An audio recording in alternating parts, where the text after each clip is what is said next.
quero ler com você, você que trouxe a sua Bíblia Sagrada, Salmos de número 32.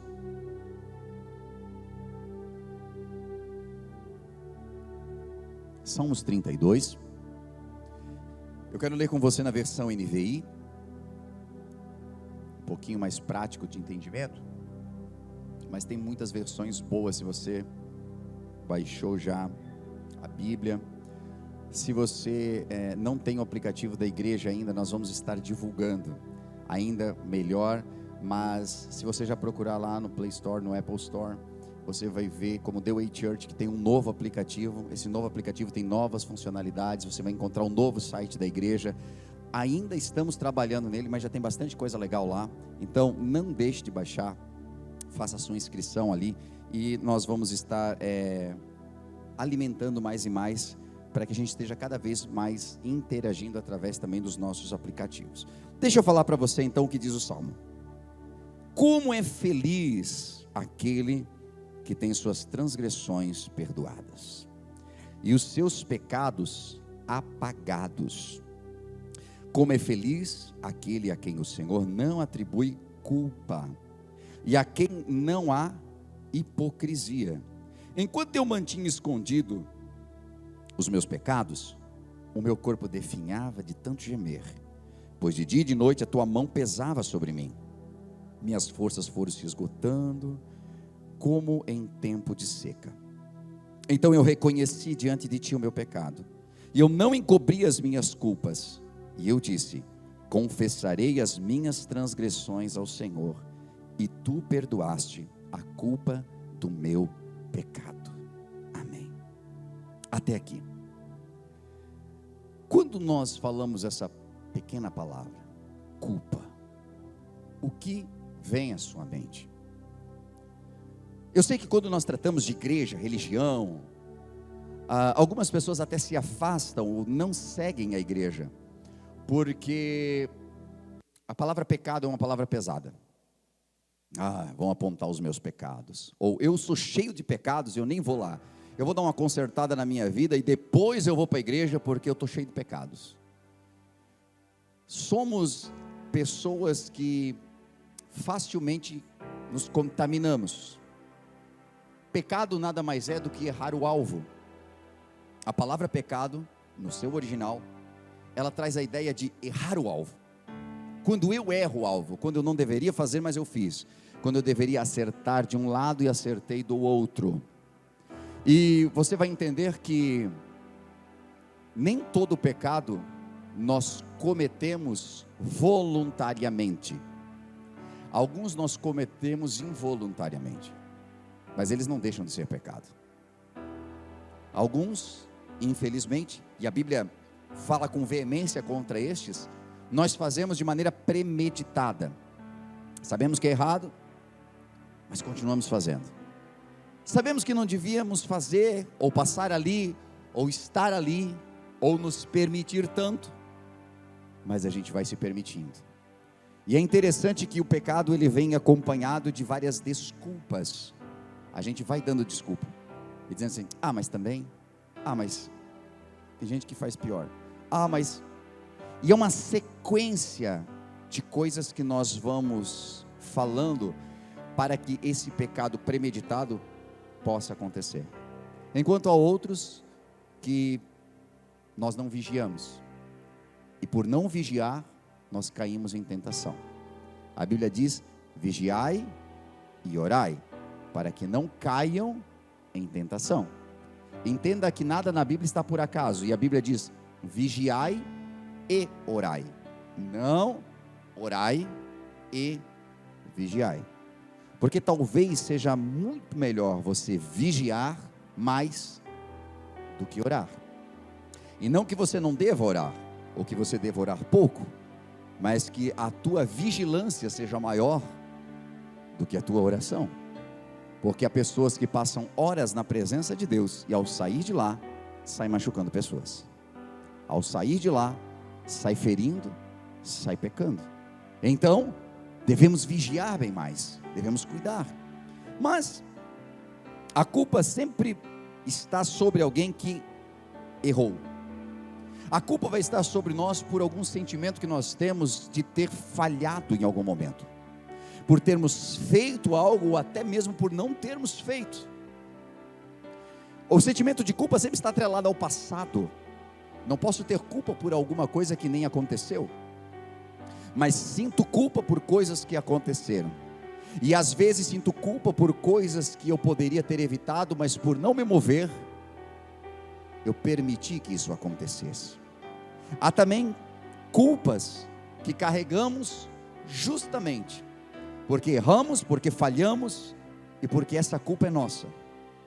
Mas também há muitos que não dormem à noite por uma culpa que eles não têm, porque somos campeões em assumir culpas que não são nossas, em pegar culpas e trazer para dentro de nós, em nos fazer refém de algumas culpas que nós não temos. Portanto, quando nós falamos a respeito de culpa, é importante que a gente saiba de que é preciso libertar-se delas, mas também é preciso identificar que tipo de culpa nós sentimos. Se ela é uma culpa que vem a ser uma acusação, que é justa pelo fato de que nós erramos realmente, e talvez até o próprio Espírito Santo está ali nos fazendo refletir sobre ela. Se é algum pecado escondido, que é o caso de Davi, esse salmista aqui é o salmista Davi, e ele está falando a respeito do pecado que ele cometeu, um pecado horrível que ele cometeu, mas que ao esconder o seu pecado, olha o que ele diz: quando eu escondi o meu pecado, eu mantinha ele escondido, o meu corpo definhava. Ele estava somatizando, ou seja, aquilo que estava no campo do espírito, começou a afligir a sua alma e começou a afligir o seu corpo. Ele não só na sua psique começou a ser atingido, não apenas na sua alma, não apenas no seu psicológico, mas também no seu corpo. Meu corpo definhava de tanto gemer, pois de dia e de noite a tua mão pesava sobre mim. Aqui fala de consciência. Minhas forças foram se esgotando, como em tempo de terra seca. E eu reconheci diante de ti o meu pecado e não encobri as minhas culpas. E então eu disse: eu confessarei as minhas transgressões ao Senhor. Tu perdoaste o meu pecado. Ele começa a mostrar um caminho para que a gente possa libertar-se desse carregar de culpa. Mas Deus nos ama, e por causa disso Ele enviou seu Filho Jesus Cristo, para que através de Cristo nós possamos ser livres de todo o castigo dos nossos pecados. Porque geralmente a culpa ela está atrelada a um pecado que ainda não teve castigo. Quando a gente sofre o agravo, às vezes nós temos o sentimento: bom, eu paguei meus pecados já. Algumas pessoas nunca saldam essa dívida, porque lhe acontece coisa ruim, a dizer: isso aí é porque aquela vez eu cometi tal coisa, porque eu fiz mal ao meu ex, à minha ex, é porque eu fiz mal aos meus pais, é por isso que eu estou pagando. Aí chega um momento que essa pessoa diz: não, mas graças a Deus, agora eu já paguei tudo. Obviamente que isso não é um sentimento correto, mas as pessoas muitas vezes se medem dessa forma, enquanto outras pensam que a vida inteira vai ficar pagando, pelo fato de ter errado com alguém. E o fato de ter errado com alguém faz com que ela sinta-se que a vida inteira ela vai ter que pagar por esse erro. Uma mocinha que cometeu um aborto e que passa a vida inteira achando que nunca será perdoada por aquilo que cometeu. Alguns erros, alguns pecados, algumas coisas que dentro do nosso entendimento são graves. E eu não estou aqui para diminuir pecado, nem dizer que existem pecados maiores ou menores. Pecados são pecados, mas alguns deles trazem consequências maiores para a nossa vida. E alguns deles trazem culpas que nós não conseguimos administrar. E eu entendo que até este momento do culto, o silêncio pairaria realmente sobre a igreja, porque eu estou mostrando a ferida, eu estou mostrando o agravo, eu estou mostrando coisas que nós carregamos. E às vezes nós carregamos por anos, por décadas, coisas que nós fizemos às escondidas quando ainda éramos adolescentes ou jovens, coisas que fizemos e que ninguém soube, mas que nunca abandonaram a nossa cabeça. E cada novo fato ruim que acontece na nossa vida, nós puxamos aquele episódio para justificar e dizer: Deus está pesando a mão sobre mim. Mas a intenção de Deus nessa noite é que você seja livre de toda acusação e de toda culpa, e que você possa ter uma vida plena, e que você possa ter uma vida de verdade. Porque quem sabe até hoje você ainda não consegue colocar a cabeça sobre o travesseiro e dormir de uma maneira tranquila. Existe uma parte dentro da nossa cabeça, no nosso cérebro, nosso sistema límbico, que ele é responsável por esses julgamentos morais, de nos dizer quando estamos errados, quando não estamos, ou através até daquilo que nós conhecemos como lei, entender que nós erramos. E quando nós conhecemos a lei de Deus, então nosso cérebro nos diz: você está pecando, você está errando. Psicopatas não têm isso. Psicopatas não têm sentimento de culpa.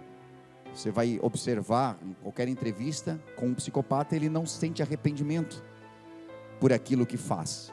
Então, se você sente culpa, se você carrega um sentimento de culpa, por mais que isso seja pesado para você e ruim para você, que bom, você não é um psicopata. Tem salvação para você. Você não é um psicopata, você consegue sentir. Você ainda carrega algumas coisas. E é preciso saber administrar isso para que isso não se torne uma enfermidade na sua vida. Então, quando nós sentimos, também nos leva a um outro ponto. Porque se eu sinto culpa de algo que eu não fiz ou que eu fiz de errado, isso deveria produzir em mim empatia o suficiente para entender o outro. Porque quando o outro erra, o sentimento de culpa que há em mim, e não estou dizendo que ele seja bom, mas se algum dia eu já tive, e tive muitas vezes, ele me faz lembrar do que eu senti, para que eu tenha misericórdia do outro. É como se você cometesse um erro, como se você, enfim, cometesse algum tipo de erro, e quando alguém falhasse com você na mesma coisa, ao invés de colocar a mão na cintura e julgar o outro, você pudesse pensar de que quantas vezes você caiu na mesma coisa. O grande problema é que nós costumamos ser rudes e não ter um pingo de misericórdia com quem erra do mesmo jeito que nós costumamos errar. Quando alguém comete um pecado ou um erro tão parecido como aquele que nós fazemos, nós costumamos ser duros com essa pessoa. E talvez até derramamos ira sobre ela, porque temos ira de nós mesmos. Não sei se você vai entender o que eu estou tentando dizer aqui. Temos tanta raiva daquilo que já fizemos de errado e que escondemos por tanto tempo e não contamos para ninguém, que quando alguém erra, nós temos um julgamento pesado sobre essa pessoa. Como você pôde fazer isso? E quando nós dizemos isso, é como se nós estivéssemos olhando para um espelho para dizer para nós mesmos: como você pôde fazer isso? É por isso que é necessário que antes que, assim como Davi, os teus ossos fiquem secos, o seu humor sofra, e você comece a sentir como ele se sentiu aqui, que a gente possa entender que hoje, pela graça de Deus, Cristo morreu pelos nossos pecados, para que nós pudéssemos ser livres de toda culpa, para que nós pudéssemos ser livres de toda a acusação. Glória a Deus. Mas eu digo que a culpa é um inimigo invisível, e ela sempre vai ser um resultado de algo que fizemos de errado. Carregamos dentro de nós uma mensagem que diz constantemente: eu devo, eu estou em débito, ninguém sabe, mas eu devo. E esse sentimento de dívida que nós carregamos, ele está atrelado a alguma culpa que nós ou não confessamos, ou pior, nós não nos perdoamos ainda. Em geral, as pessoas vão às águas do batismo, fazem sua confissão, e elas começam uma nova vida. O Senhor as perdoou? Sim. E algumas pessoas até dizem: pastor, mas por que eu não me sinto perdoada? Por que eu não me sinto perdoado?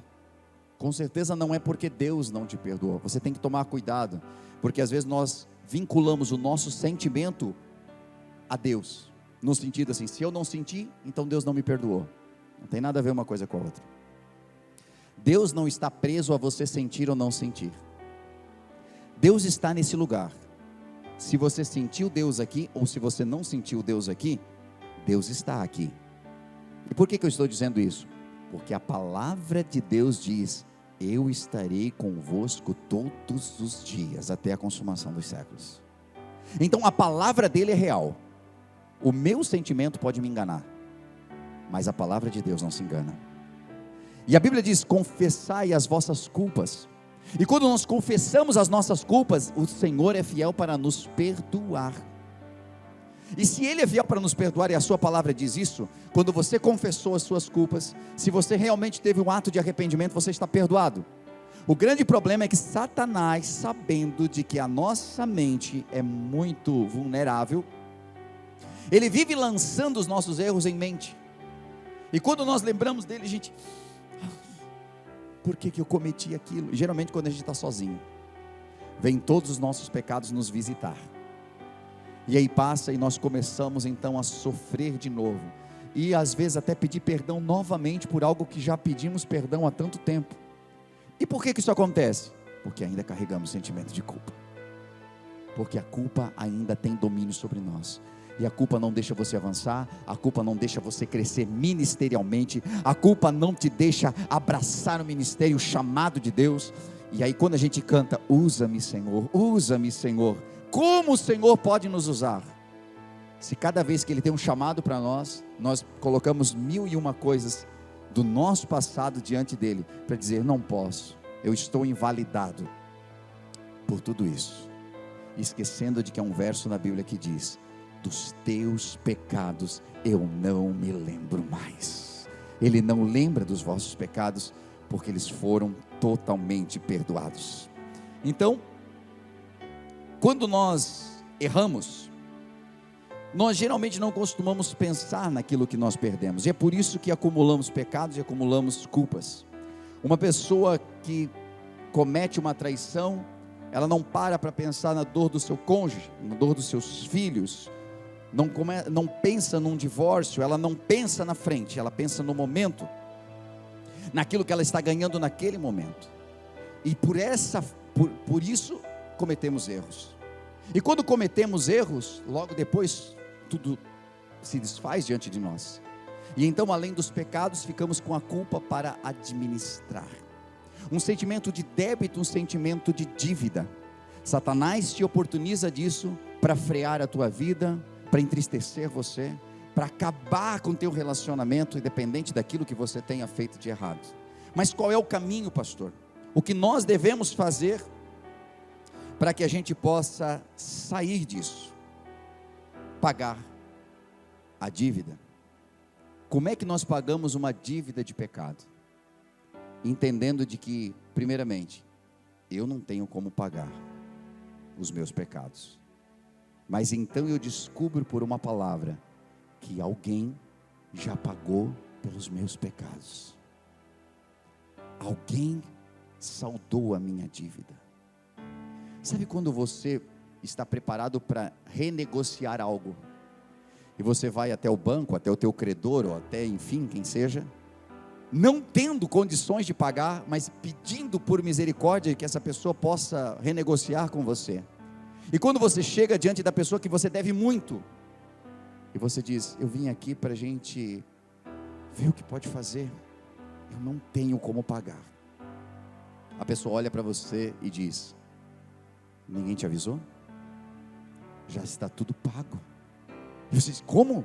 Mas a minha dívida está paga? Sim, já deixaram tudo pago aqui, está tudo saldado, você não deve mais nada. É exatamente isso que Jesus fez pela nossa vida. Eu sei que algumas pessoas aqui já ouviram essa palavra, mas deixa eu falar para quem não conhece. A palavra está consumado, que Jesus falou como a última das suas palavras na cruz do Calvário, ele diz: está consumado. A palavra que ele usa é uma palavra que era muito utilizada dentro do Império Romano. E dentro do Império Romano, ali onde tinham as prisões, as pessoas ficavam ali até pagar as suas dívidas, a pagar por sua culpa, a pagar pelos seus pecados, pelos seus crimes. Mas quando essa pessoa vencia o seu tempo de cadeia, o seu tempo de prisão, alguém vinha lá e colocava uma plaquinha dizendo: está consumado, ou tetelestai, que quer dizer está consumado. E aquela placa estava dizendo assim: você não deve mais nada. Quando Jesus foi para a cruz do Calvário, ele não tinha pecado nenhum. Mas quando ele entrega a sua vida e ele diz tetelestai, ou está consumado, ele estava dizendo: você não deve mais nada para Deus. Eu saldei as tuas dívidas. E a nossa culpa e os nossos débitos não eram com Satanás, não. Os nossos débitos eram com Deus. Nós pecamos contra Ele. E Jesus veio e Ele, de uma só vez, apagou os nossos pecados. E Ele disse: agora você está livre. Agora tem uma coisa: a plaquinha está ali dizendo está consumado. A porta da prisão está deschaveada. É só você sair para a liberdade. O que acontece muito? Não, mas não pode, porque aquilo que eu fiz é imperdoável. Aí o Senhor morreu por ti, perdoa os teus pecados, e você continua dentro da cadeia. A porta está aberta para você sair. A porta da graça se abriu para você. Você precisa entender de que não pode mais viver nessa prisão da depressão, não pode mais viver nessa prisão da culpa, não pode mais viver nessa prisão da autocomiseração. Infeliz que eu sou, eu não mereço ser feliz, eu não mereço ter um casamento feliz, eu tenho que pagar os meus pecados. Você tem que ser liberto dessa cadeia da autocomiseração hoje, porque Cristo já abriu as portas da cadeia para você sair. Ele já abriu as portas da graça para que você possa viver um novo tempo na sua vida. É necessário que você entenda isso. A culpa sempre vai te fazer acreditar que você não merece, porque você deve. E então, quando nós estamos para receber algo, e a gente ora na igreja e diz assim: receba a graça de Deus sobre a sua vida, uma grande bênção está para vir sobre você, e Deus vai te abençoar essa semana. A pessoa não consegue receber porque ela acha que não merece. Pastor, então quer dizer que a gente pode pecar doidado aí, que está tudo certo? Tomara que você não tenha esse entendimento, porque isso é uma burrice. É óbvio que nós não vamos pecar, porque a graça de Deus nos libertou, então nós não precisamos voltar a ser presos. Mas o que eu quero dizer é que, se você já arrependeu-se dos seus pecados, confessou as suas culpas, assim como o salmista Davi nos ensinou aqui como fazer: confessarei as minhas transgressões ao Senhor, tu perdoaste o meu pecado. Olha o que diz 1 João 1,9: se confessarmos os nossos pecados, Ele é fiel e justo para nos perdoar os pecados e nos purificar de toda a injustiça. Quando nós confessamos, precisamos fazer confissão. Mas eu confesso a Deus, e está certo, temos que confessar a Deus, mas existem coisas que só saem da nossa vida quando nós confessamos ao outro. E eu não estou falando de culpa atrelada a pensamento, tá? Que tem gente que carrega a culpa, não, é porque eu pensei algo ruim. O campo do pensamento não transformou-se em ação. Nós não somos o que pensamos, nós somos o que fazemos, certo? Jesus nos ensina a cuidar dos nossos pensamentos, porque Ele diz que se na minha cabeça eu adulterar, eu estou cometendo pecado. Porque há pessoas que dos seus pensamentos eles vão produzindo, e tudo aquilo que você produz muito tempo nos teus pensamentos, torna-se ações. Agora, é necessário que a gente acorde, para que a culpa das coisas que se passaram não te prenda a viver aquilo que está hoje diante de você. Eu estou pregando para pessoas que já confessaram seus pecados, que já confessaram suas culpas, mas que não conseguem ser libertas. E talvez porque você precise consertar com alguém, porque talvez você precise procurar um pastor, uma pastora e confessar. E eu sei que principalmente os evangélicos ficam meio assim, né? Esse negócio de confissão aí, A Bíblia diz, lá em Tiago: confessai as vossas culpas uns aos outros, para que sareis. Sabe o que eu aprendo aqui? Que quando nós confessamos a nossa culpa ao Senhor, Ele nos perdoa. Fato. Perdão. Acontece. Confessou, perdão. Tem arrependimento? Perdão. Mas quantos de nós, me incluo, quantos de nós já confessamos para Deus a mesma coisa várias e várias vezes? Não acontece? Acontece. Senhor, me perdoa, diz que eu nunca mais vou fazer. Senhor, se tu me perdoar dessa vez, não, porque dessa vez, olha, aquele propósito. Uma semana depois, e olha que eu estou sendo legal, porque geralmente é antes de uma semana. Ô Senhor, peguei de novo, a mesma coisa, eu não acredito que eu fiz, mas se tu me perdoar agora, 3 dias depois, aí chega um momento que a gente, nem oro mais. Ou a gente já ora dizendo, Senhor, me perdoa por aquilo que eu fiz, por aquilo que eu estou fazendo, por aquilo que eu vou fazer, porque olha que eu sou um caco. Por que essas coisas acontecem conosco? Porque a gente não sara, a gente está enfermo. Sabe por que a gente, às vezes, comete um pecado, alguma coisa muito ruim, e esse pecado, ele não é superficial, ele entra lá na alma, e a gente não consegue se perdoar, porque a gente está ferido. E esse tipo de ferida só cura com confissão.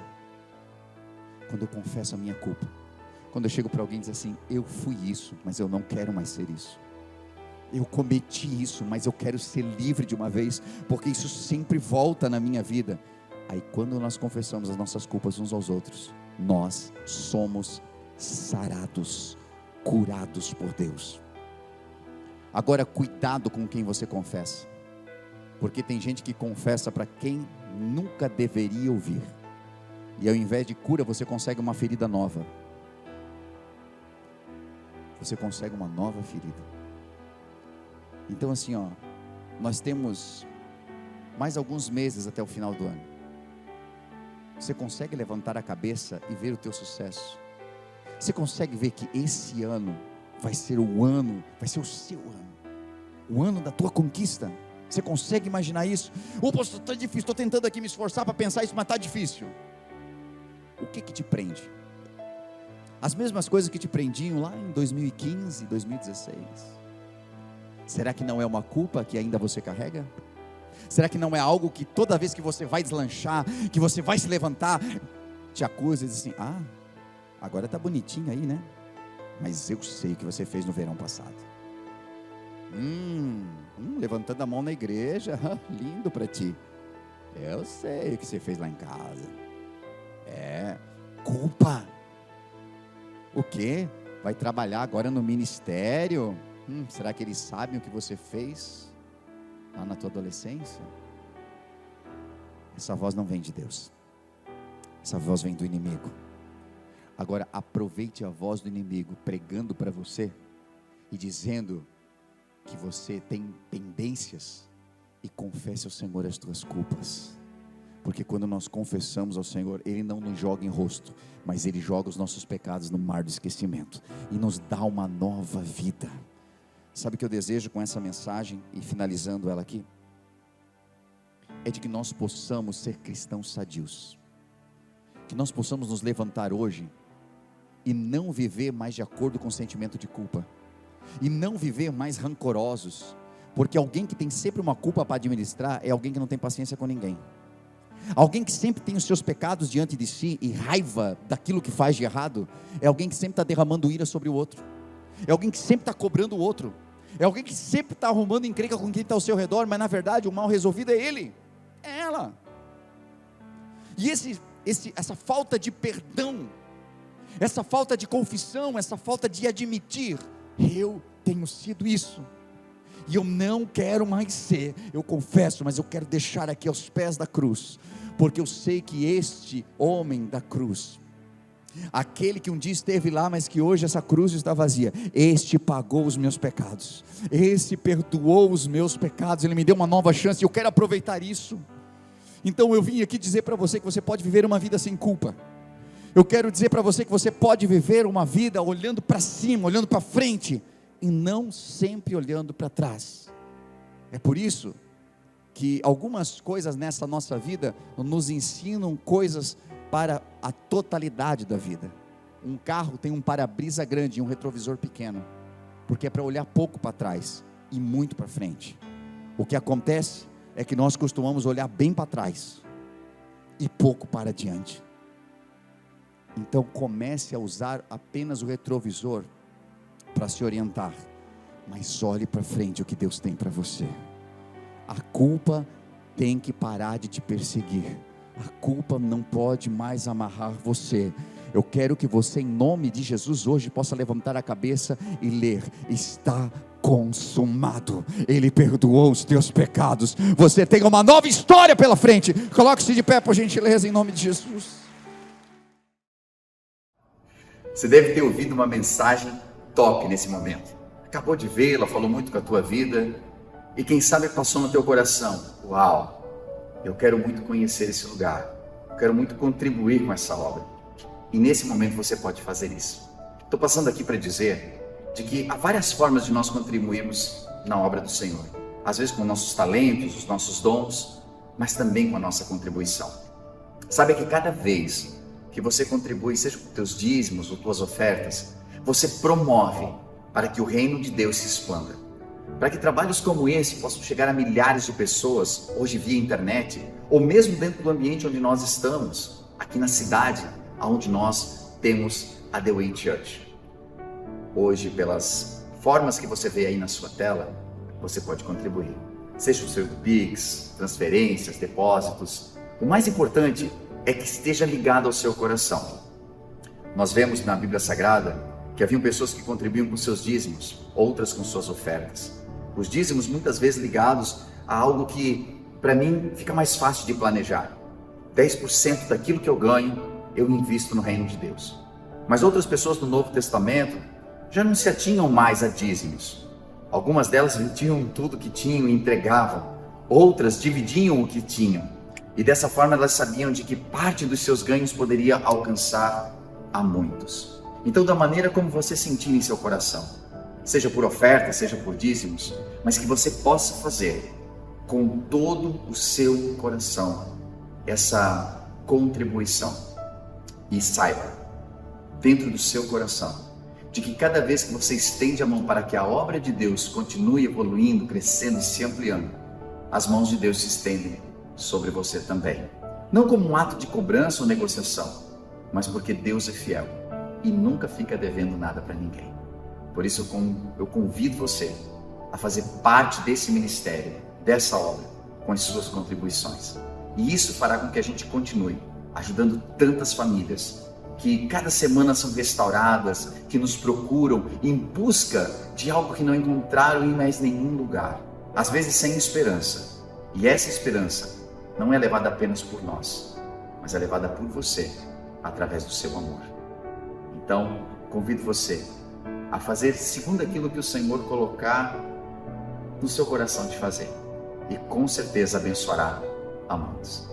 Que Deus abençoe sua vida, continue nos acompanhando pelos canais, que eu tenho certeza que é só o começo do que Deus ainda fará em sua vida e em sua família.